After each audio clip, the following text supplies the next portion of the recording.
Ya, seperti inilah kondisi DOC grade 2. Secara umum performanya memang tidak sebagus DOC box bermerek yang biasa saya pakai.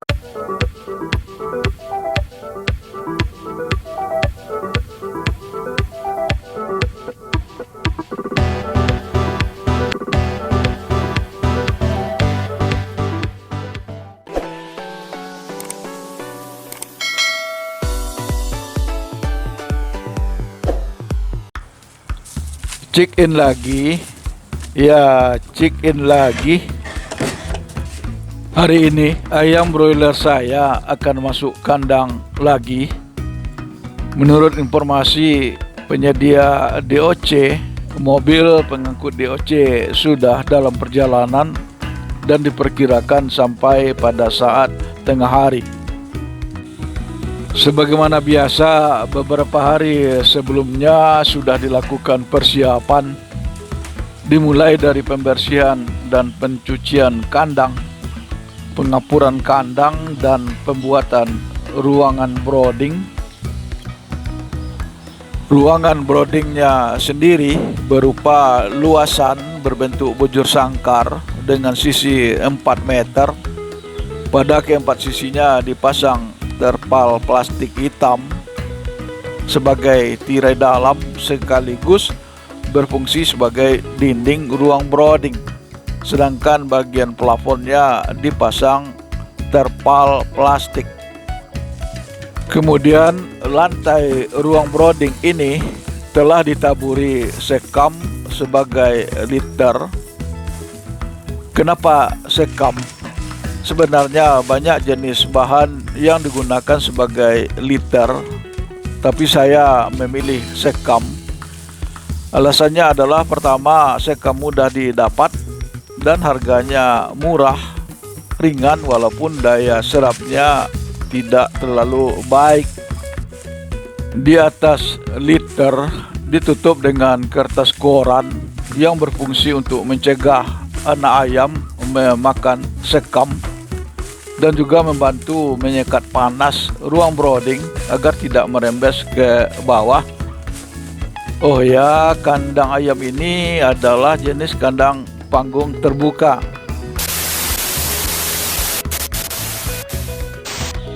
Sesuai perkiraan, sebelum waktu zuhur, mobil pengangkut DOC sudah datang. Saya kali ini memesan 10 box DOC sesuai kapasitas kandang yang akan saya pelihara secara mandiri.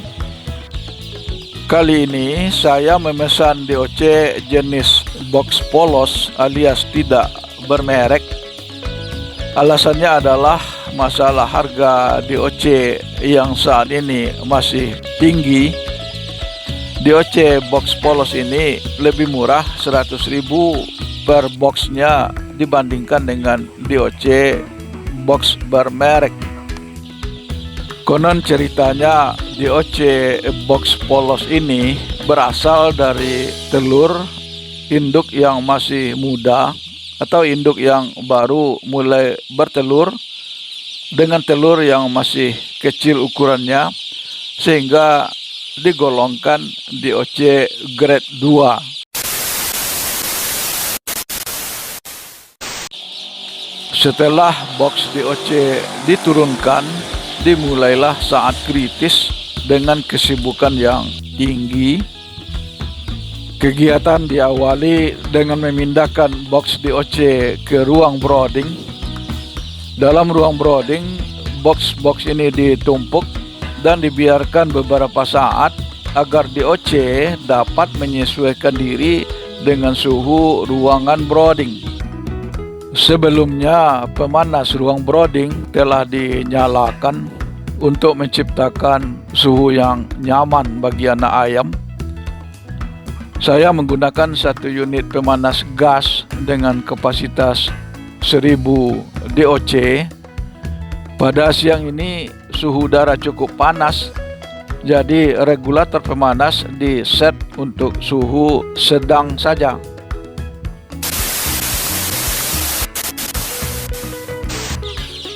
Sekarang box DOC dibongkar satu persatu dan DOC dikeluarkan segera dari box karena kelihatan DOC-nya sudah terlalu gaduh karena cuaca panas. Jarang sekali saya melakukan kegiatan ini di siang hari. Biasanya dilakukan malam hari dengan suhu udara yang lebih adem. DOC dikeluarkan sambil diperiksa kondisinya dan langsung diminumkan ke dalam larutan air gula yang telah disiapkan sebelumnya. Air gula ini dibuat dengan cara melarutkan 50 gram gula merah dalam 1 liter air hangat. Kenapa DOC diberi air gula? Tujuannya adalah untuk mengganti energi DOC yang hilang dalam perjalanan yang cukup jauh dan lama.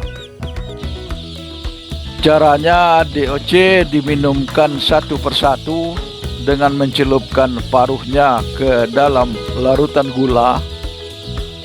Teknik ini dilakukan untuk memastikan setiap DOC benar-benar meminum air gula. Tentu saja teknik ini hanya dapat dilakukan kalau jumlah DOC tidak banyak. Untuk DOC yang jumlahnya ribuan, mana bisa.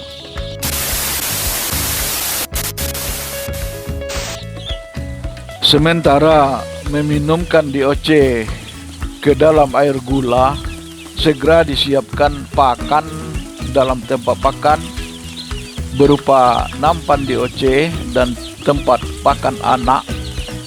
DOC harus segera diberi pakan agar pertumbuhannya maksimal. Pada awal pemeliharaan ini saya menggunakan pakan berbentuk tepung atau mash agar mudah dikonsumsi oleh DOC. Di samping itu kadar proteinnya harus tinggi. Bersamaan dengan pemberian pakan, DOC diberi air minum menggunakan tempat minum ukuran 2 liter. Saya menambahkan 2 macam obat, ya kita sebut saja obat, ke dalam air minum ini yang akan diberikan selama 3 hari berturut-turut. Obat pertama ini berguna untuk meningkatkan kondisi dan daya tahan tubuh ayam, sedangkan obat kedua yang ini bertujuan untuk mencegah CRD kompleks.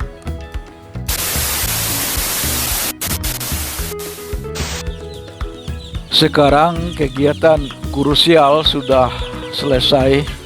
Ayam kelihatan sudah menyebar di seluruh ruang brooding. Mereka telah mulai melakukan aktivitas makan dan minum. Untuk memudahkan DOC belajar makan, pakan ditaburkan pada beberapa tempat di atas koran. Demikian juga dengan minum. Ayam mulai mengenal tempat minum dan belajar minum. Piringan tempat minum sengaja ditinggikan untuk menghindari ayam mandi atau nyemplung ke dalam air minum. Beberapa ekor DOC kelihatan letih dan meringkuk, dan DOC yang begini harus diminumkan dengan cara mencelupkan paruhnya ke tempat air minum.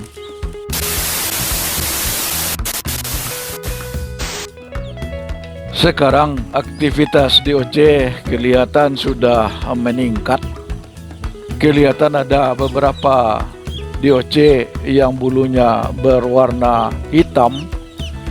Di kalangan peternak di sini beredar mitos bahwa kalau ada DOC yang berbulu hitam itu pertanda baik.